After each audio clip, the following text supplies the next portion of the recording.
Good morning, friends. I'm Karen Mazzato. Welcome to the Unitarian Universalist Fellowship of Huntington Sunday service. We're streaming live from multiple locations and multiple states this morning, and so there are a few technical difficulties, but most will occur as it normally does. We're missing some music, but it'll still be wonderful because we're all here together. We'd like to extend a special welcome today to visitors who are joining us for the first time, as well as newcomers who are returning. If you're new to our congregation and have questions, please reach out to our administrator, Lauren Knoll, at office@uufh.org. If you have a pastoral matter, please reach out to our minister, the Reverend Jude Geiger, at minister@uufh.org. Please know that whoever you are, whomever you love, and wherever you are in your life's journey, you are welcome here. It's good to be together. A few announcements. Joyous Kwanzaa to all those celebrating this week. Today marks the second day of a 7-day celebration, December 26th through January 1st, honoring African heritage in African American culture. The word Kwanzaa comes from the Swahili phrase Mutunda ya Kwanzaa, meaning first fruits of the harvest. Each day of the festival is dedicated to a specific principle, marked by lighting a new candle. All principles are inspiring, uplifting, positive, and centered on traditions of the African harvest season. As I mentioned, today is the second day, celebrating self-determination, honoring our ability to define ourselves, name ourselves, create for ourselves, and speak for ourselves. If you missed our wonderful and amazing Christmas Eve pageant and service from this past Thursday, or would like to revisit it because it was so spectacular, please know that it can be currently viewed on our Facebook page at uufh.org. Today's service is also a special one. After both our minister completed his Sunday services for the year, as well as our guest preachers, there remained only 2 Sunday services unspoken for. So our Sunday program committee and our president, Jim Monnier, decided that our board would jump in and lead these back-to-back services, which will end our current year and begin our new one. Today's service is part 1 of this 2-part special series being led by members of our fellowship board. Today's service is 2020 Looking Back, Lessons Learned. Next week's service is Looking Ahead to 2021. Today, following this service, we hope you will join us on the Zoom Fellowship Hour. Simply stay on the screen to participate. We'll be leading an engaging word cloud activity, and you'll need to sign on to menti.com, that's MENTI.com, but more to come on that. We just wanted to give you a heads up and encourage you to stay on. Now, I invite you all to settle into your bodies and quiet your minds as we breathe deep together and settle into our time of worship. Please join me in saying our mission statement. The words will be on the screen. In religious community, we nurture our individual spirits through caring for one another and helping to heal the world. Please join me in singing our affirmation. I'm lip syncing because we don't have music this morning. Oh, there we do. The magic. On different roads we travel here to meet as one on common ground, to seek the truth with open minds, with loving hearts and helping hands. Thank you. Our chalice lighters this morning are Frank and Carol Town. Frank is a trustee on our Board of Trustees, and Carol is the chair of the Committee on Ministry. They will light the chalice with these words from Christine Robinson. We gather this hour as people of faith, with joys and sorrows, gifts and needs. We light this beacon of hope a sign of our quest for truth and meaning in celebration of the life we share together.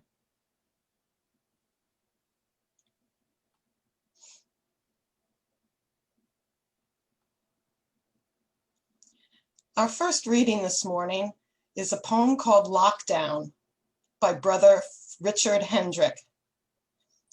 It was written way back in the beginning of the pandemic. Yes, there is fear. Yes, there is isolation. Yes, there is panic buying. Yes, there is sickness. Yes, there is even death. But they say that in Wuhan, after so many years of noise, you can hear the birds again. They say that after just a few weeks of quiet, the sky is no longer thick with fumes, but blue and gray and clear. They say that in the streets of Assisi, people are singing to each other across the empty squares, keeping their windows open so that those who are alone may hear the sounds of family around them. They say that a hotel in the west of Ireland is offering free meals and delivery to the housebound. Today, a young woman I know is busy spreading flyers with her number through the neighborhood so that the elders may have someone to call on. Today, churches, synagogues, mosques, and temples are preparing to welcome and shelter the homeless, the sick, the weary. All over the world, people are slowing down and reflecting. All over the world, people are looking at their neighbors in a new way. All over the world, people are waking up to a new reality, to how big we really are, to how little control we really have, to what really matters, to love. So we pray and we remember that, yes, there is fear, but there does not have to be hate. Yes, there is isolation, but there does not have to be loneliness. Yes, there is panic buying, but there does not have to be meanness. Yes, there is sickness, but there does not have to be disease of the soul. Yes, there is even death, but there can always be a rebirth of love. Wake to the choices you make as to how you live now. Today, breathe. Listen. Behind the factory noises of your panic, the birds are singing again. The sky is clearing. Spring is coming, and we are always encompassed by love. Open the windows of your soul, and though you may not be able to touch across the empty square, sing. Happy spring.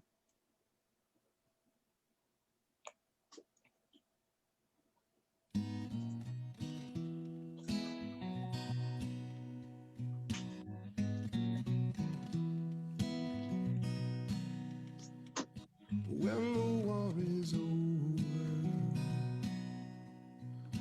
we go back to every day. Will it be the same again? When you've been turned inside out and outside in. Oh, singing from the windows,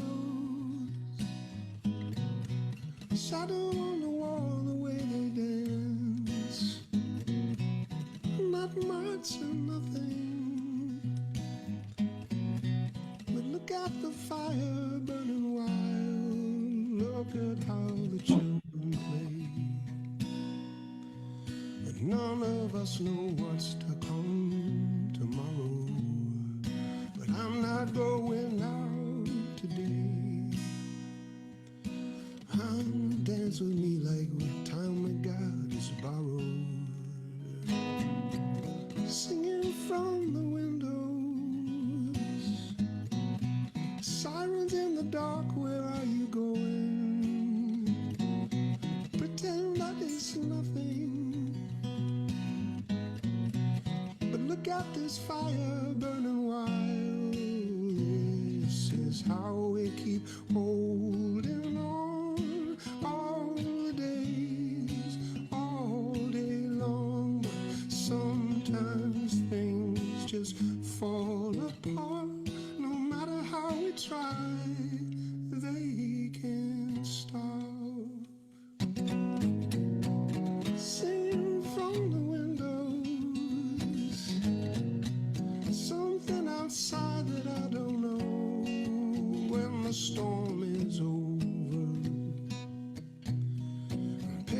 strung up the pieces of every day, memories in picture frames, trying to put the inside out and the outside in. Oh, singing from the windows, walking down the hall, nowhere to go. It'd be good to see you. I suppose when it's all said and done, this is how to keep holding on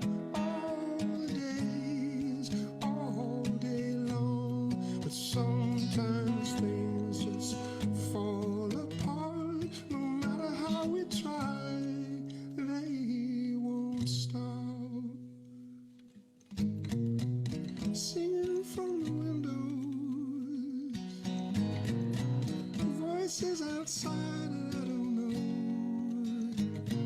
Singing from the windows, we'll get going again when the war is over.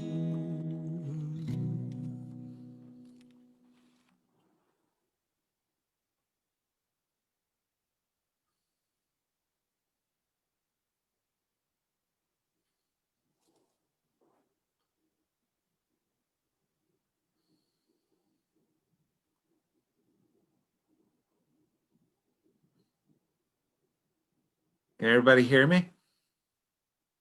Good morning. Merry happy greetings, friends. My name's Gerald Moss, and I'm a proud member of UUFH. And along with that, I'm an employee of the U.S. Postal Service, and since March, been deemed an essential worker.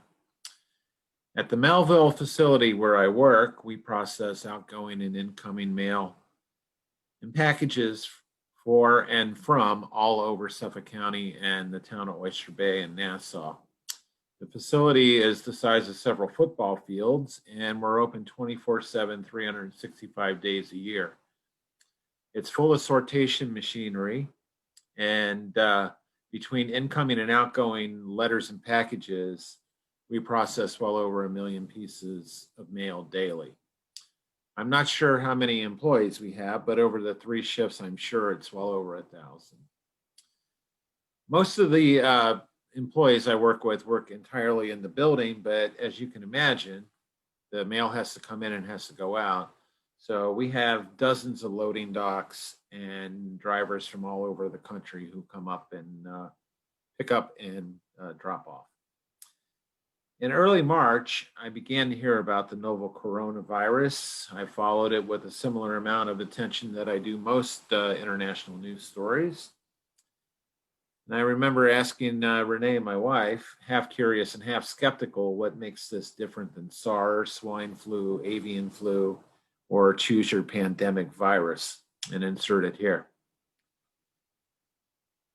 In early March, I was working with a handful of other folks, and we heard someone nearby let out a heavy sneeze. One of my coworkers jokingly said, "Coronavirus," and we all nervously chuckled. Shortly thereafter, things started to get really real, with 2 harbingers of early spring were canceled: the annual South by Southwest Festival in Austin that I used to attend every year, and the NCAA national basketball tournaments, which I watch every year. Within what seemed like days, the entire region here was dealing with an out of control outbreak. Before long, we were having daily mandatory safety talks at the beginning of our shift about safety guidelines from the CDC via our corporate headquarters. Stop the spread, wash your hands for 30 seconds, practice social distancing. And around April 1st, all these things became mantras. And not just to me, but to millions of people around the globe. Shortly thereafter, rumors of active COVID cases in the facility where I work began to circulate. These were neither confirmed or denied by management, which I don't know what the recourse is for that, but I guess the recourse for me was to act like they were real. And the suggestion of wearing a mouth and nose covering mask stopped being a suggestion and became a requirement. And at that time, the facility began providing PPE, mask, hand sanitizer, and gloves to everybody as needed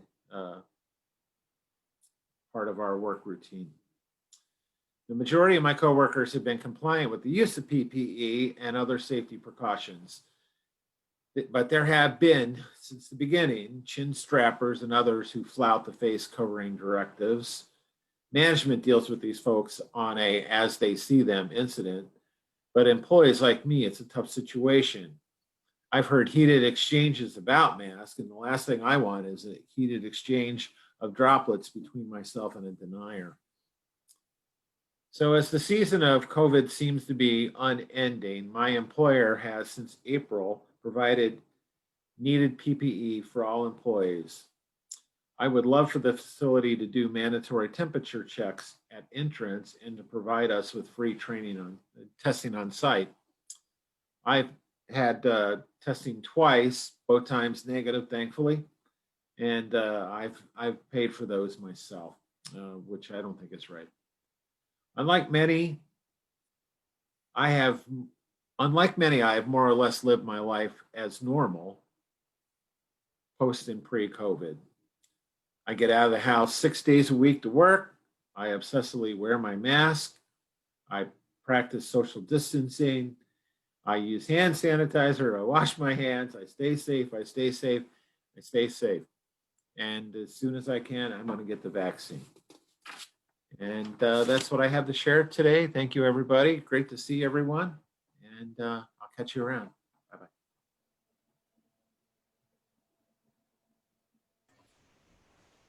My name is Thomas Roberts, and I'm going to be reading for you The Great Realization.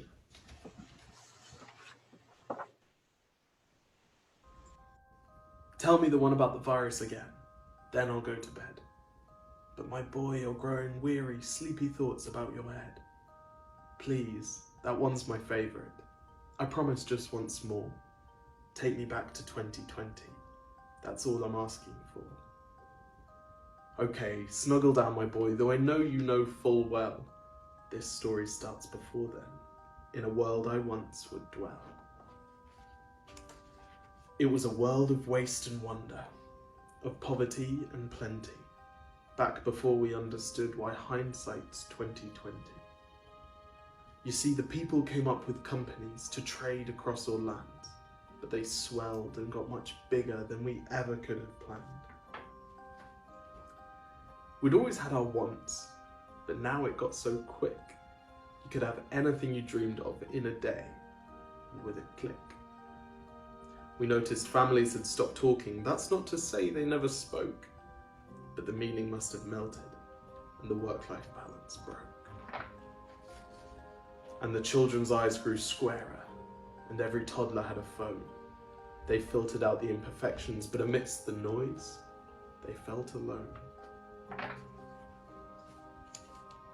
Every day the skies grew thicker, till you couldn't see the stars. So we flew in planes to find them, while down below, we filled our cars. We'd drive around all day in circles. We'd forgotten how to run. We swapped the grass for tarmac, shrunk the parks till there were none. We filled the sea with plastic because our waste was never capped, until each day when you went fishing you'd pull them out, already wrapped. And while we drank and smoked and gambled, our leaders taught us why. It's best to not upset the lobbies, more convenient to die. But then in 2020, a new virus came our way. The governments reacted and told us all to hide away. But while we all were hidden, amidst the fear and all the while, we dusted off our instincts. We remembered how to smile. We started clapping to say thank you and calling up our mums. And while the car keys gathered dust, we would look forward to our runs. And with the skies less full of voyagers, the earth began to breathe, and the beaches bore new wildlife that scuttled off into the seas. Some people started dancing, some were singing, some were baking. We'd grown so used to bad news, but there was good news in the making. Old habits became extinct, and they made way for the new, and every simple act of kindness was now given its due. And so when we found the cure, and were allowed to go outside, we all preferred the world we found to the one we'd left behind. But why did it take a virus to bring the people back together? Well, sometimes you get sick, my boy, before you start feeling better. So lie down and dream of tomorrow, and all the things that we can do, and who knows, if you dream hard enough, maybe some of them will come true. We now call it the Great Realization, and yes, since then there have been many. But that's the story of how it started, and why hindsight's 20/20.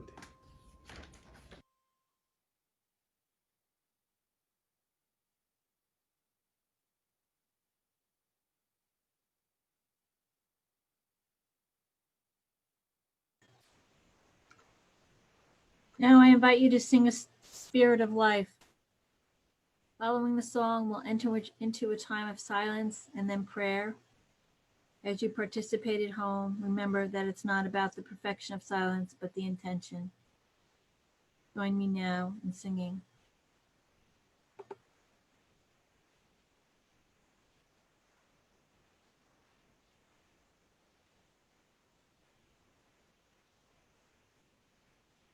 So our videos are not playing, some of our videos are not playing today. I'm not a singer, so I'm just going to say the words. Spirit of life, come unto me. Sing in my heart all the stirrings of compassion. Blow in the wind, rise in the sea, move in the hand, giving life the shape of justice. Roots hold me close, wings set me free. Spirit of life, come to me, come to me.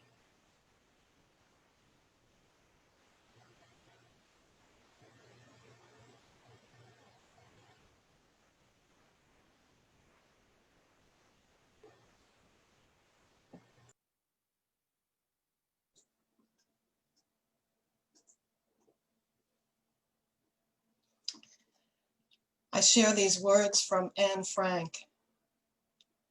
I can feel the suffering of millions, and yet, if I look up into the heavens, I think it will all come right, and that this cruelty too will end, and that peace and tranquility will return again. In the meantime, I must uphold my ideals, for perhaps the time will come when I shall be able to carry them out.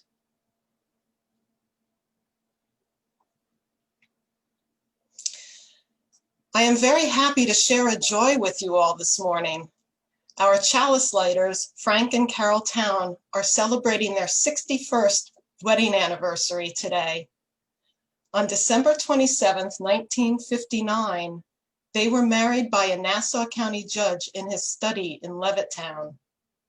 Because theirs was an interfaith marriage, Frank was Lutheran and Carol Jewish, neither the local pastor nor Carol's conservative rabbi would perform the ceremony.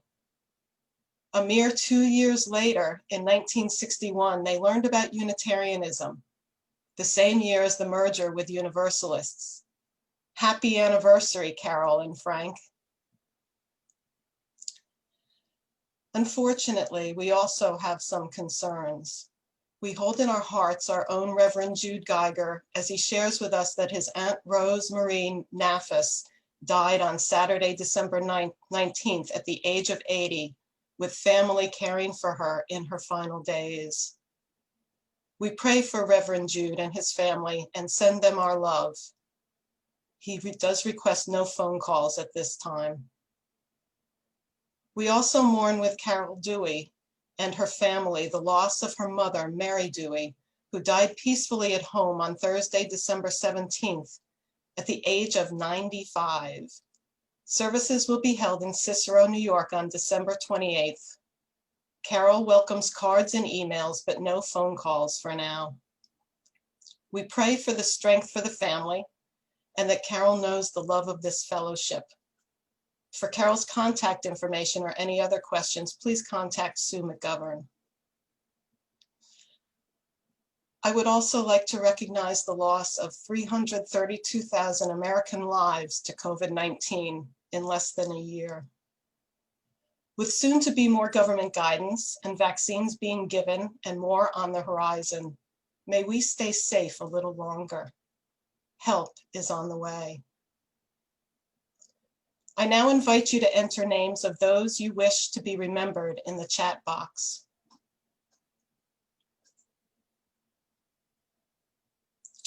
We grieve everyone, the Kellogg family, everyone who suffered losses, Lorraine and Tony, Jeff and Jessica,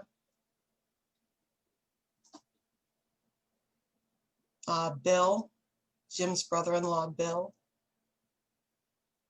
Naomi, Daryl, Noreen and Vicky, Don and Sue, Earl and Martha, Joe Biden, Julia, Zoe, David,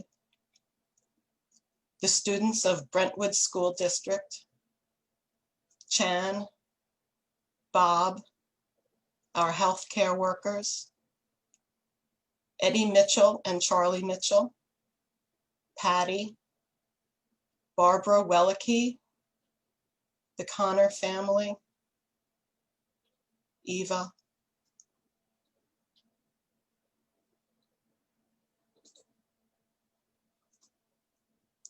Lenny, Connie, Rose, Renita,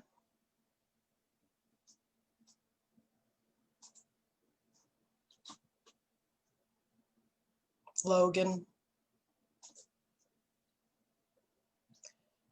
For all of these names said aloud, and all those that are written silently on the tablets of our hearts, we pray.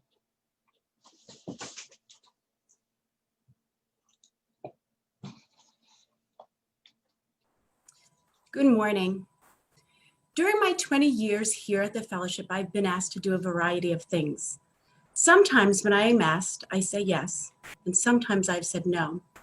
But I have learned that when certain people ask, you can't possibly say no. For me, those people are Sue McGovern, Bob Bader, Joanne Polischetti, Jim Monier, and Nikki Willard. So when Nikki asked me to participate in this service, I had no choice but to say yes. Then, when I realized I needed to figure out something to say, I said, oh no, what could I say I learned while teaching during a pandemic? That I don't like computers? Well, that would for sure be true. I'm a special educator, and I am only one of many wonderful educators in our congregation, people whom I admire who go out of their way on the regular to impact the lives of children and youth. This pandemic has stretched us educators to our limits in ways that were non-existent before. In reflecting, I've come away with several lessons I have learned and lessons I am still learning. The first lesson is a deep need of people to be connected. We closed in my district to students on March 13th. In my district, there was no plan and no mandate for live instruction until May. But I knew we would need to stay connected. I could not lose track of my kids. So I had my first Zoom connection with a student on Friday night, March 13th. Here he is. That's a picture of Gabriel. His face shows you how happy he was to be reconnected.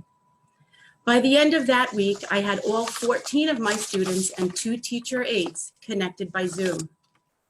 Here we are.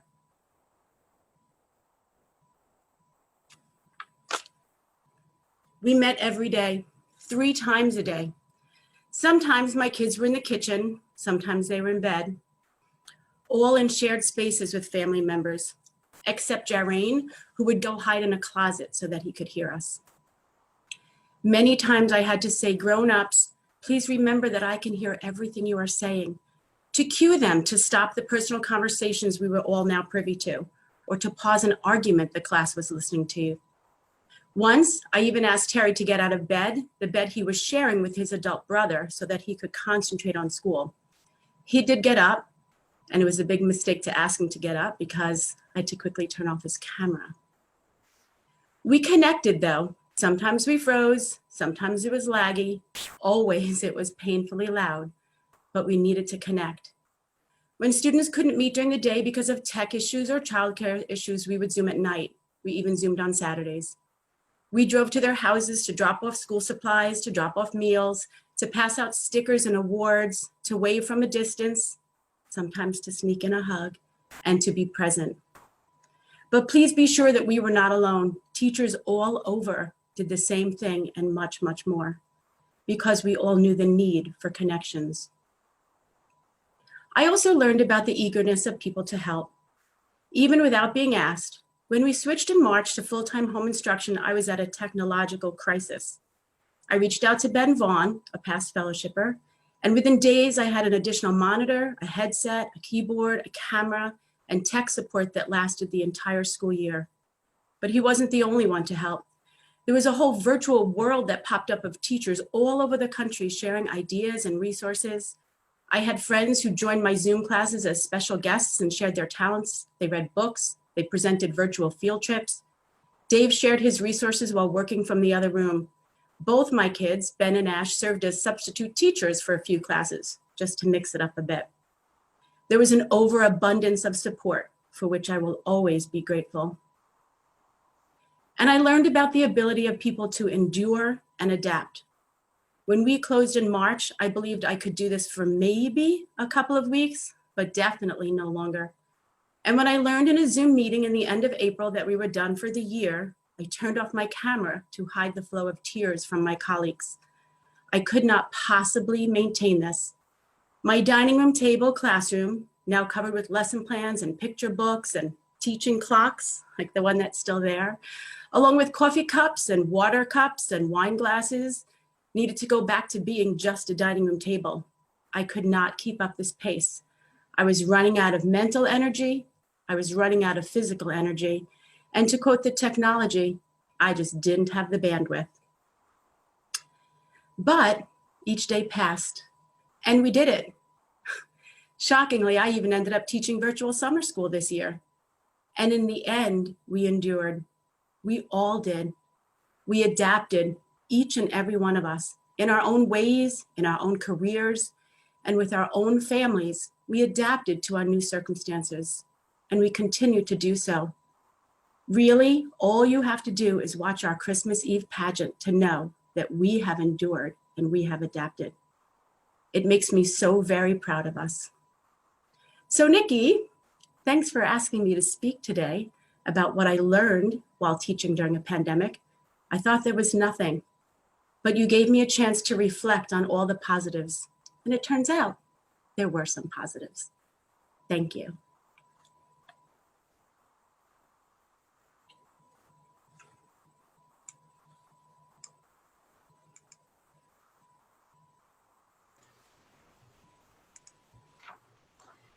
This month's split plate is Hi Hi, the Huntington Interfaith Homeless Initiative, a Huntington-wide effort to address homelessness right here in our community. Through the efforts of Hi Hi, in conjunction with the Suffolk County Family Services League, nightly food and shelter are provided to men in need from December through March. Many of you have volunteered for Hi Hi before and know how important this mission is to the UUFH. This year, due to COVID, Hi Hi looks very different. Only one house of worship, Gloria Day, will be housing the men. However, there is now an even greater need for funding them than ever before. You can send a check to the office or donate through the website, uufh.org, in our new donations and pledges section. You can also donate through the Give Plus Church app, which can be found in the App Store or Google Play. Please, please, please be as generous as you are able. Thanks.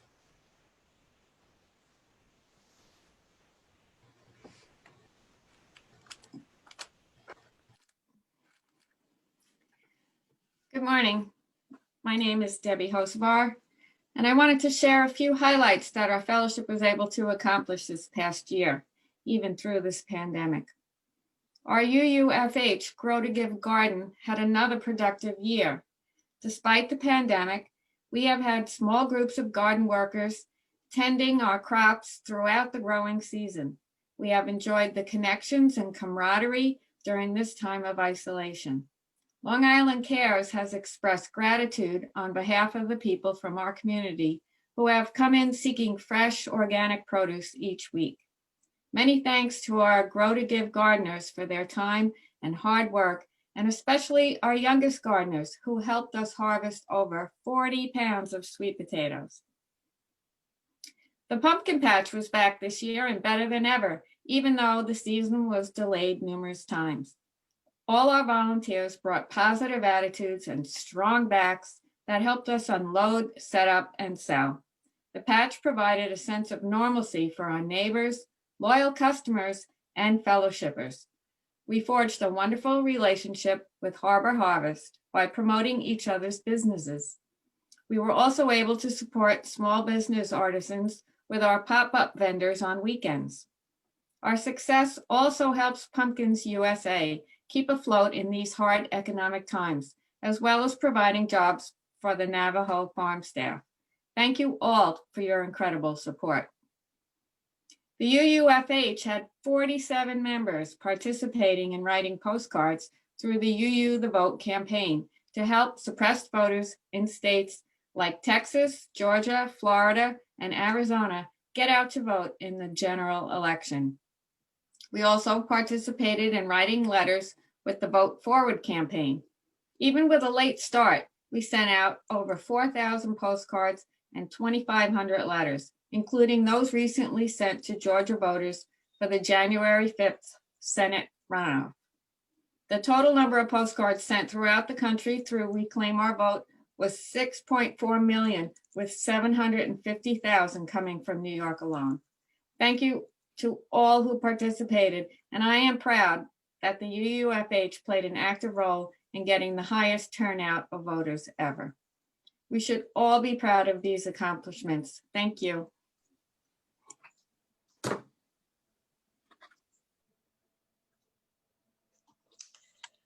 Our last reading this morning is called My Ancestors' Dreams.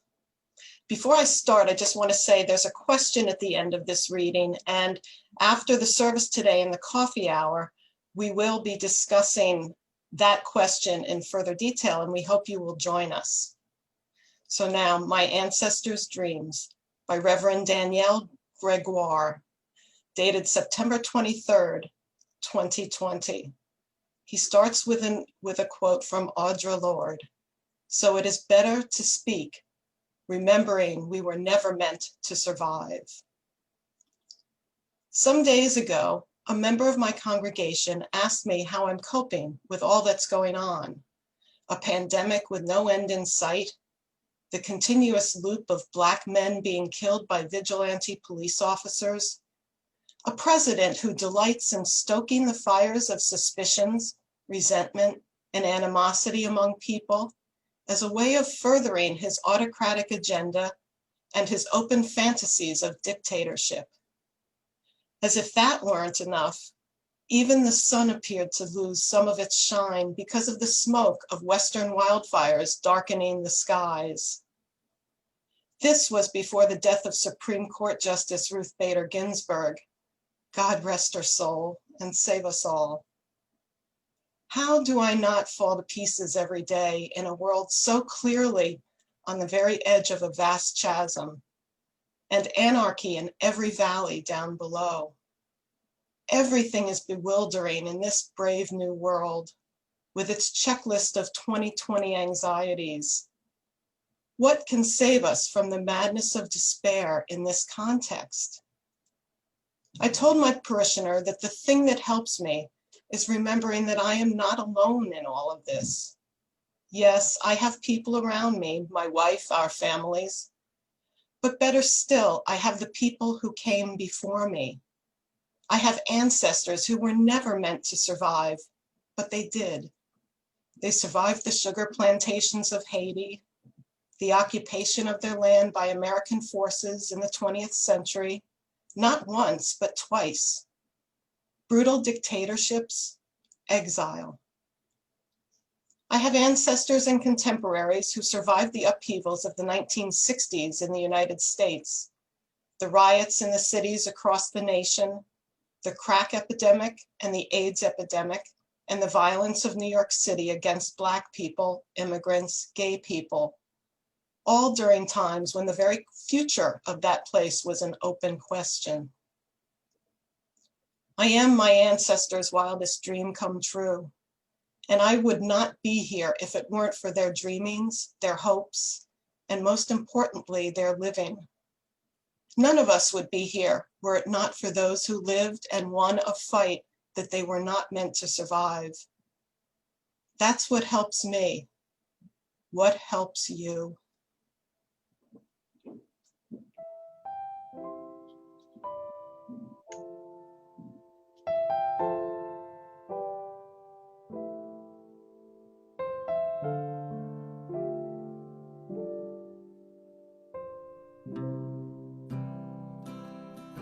We will not stop singing. We will not stop singing. We will not stop singing till the world can hear the song, till the world can sing along. We will not stop marching. We will not stop marching. We will not stop marching till the world can hear the song, till the world can sing along. Till the world can sing, till the world can sing, till the world can sing along. Till the world can sing, till the world can sing, till the world can sing along. We will not stop praying. We will not stop praying. We will not stop praying till we all can get along, till the world can sing our song. We will not stop shouting. We will not stop shouting. We will not stop shouting. Shouting right from wrong till the world can sing our song. Till the world can sing, till the world can sing, till the world can sing along. Till the world can sing, till the world can sing, till the world can sing along. We will not stop singing. We will not stop singing. We will not stop singing till the world can hear our song, till the world can sing along.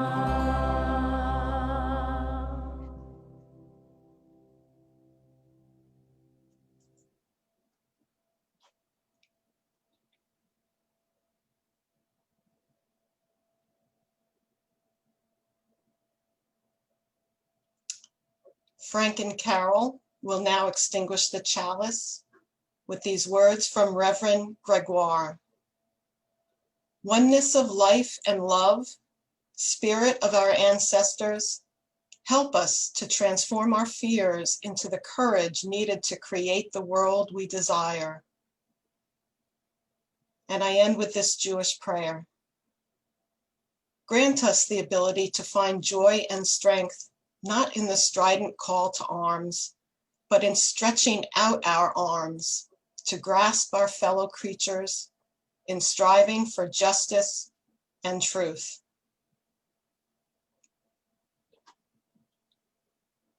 Please stay on and join us at the fellowship hour, which will begin momentarily. We look forward to seeing everybody. Stay on the line. Thank you. Have a Thank great you. day.